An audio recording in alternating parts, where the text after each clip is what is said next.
চীনের পরিকল্পনাতেই কি যুক্তরাষ্ট্রের আধিপত্যে ভাটা পড়ল?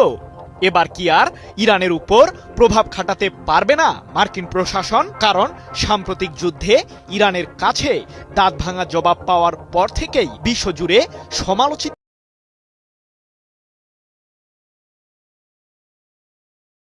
হচ্ছেন মার্কিন প্রেসিডেন্ট ডোনাল্ড ট্রাম্প। এমনকি পশ্চিমা সামরিক জোট ন্যাটো যুক্তরাষ্ট্রের উপর থেকে এখন অনেকটাই মুখ ফিরিয়ে নিয়েছে। কুল কিনারা না পেয়ে অবশ্য হরমুজ প্রণালীতে ইরানের বিরুদ্ধে কিছুটা প্রভাব খাটানোর পায়তারা করছে মার্কিন সামরিক বাহিনী। কিন্তু ইরানের রণকৌশল আর চীনের পরিকল্পনার সামনে কি টিকতে পারবে যুক্তরাষ্ট্র?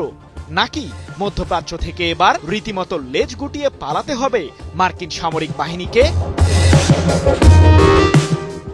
ইরানের বিরুদ্ধে যুদ্ধে জড়িয়ে উল্টো বিপদে পড়েছেন মার্কিন প্রেসিডেন্ট ডোনাল্ড ট্রাম্প।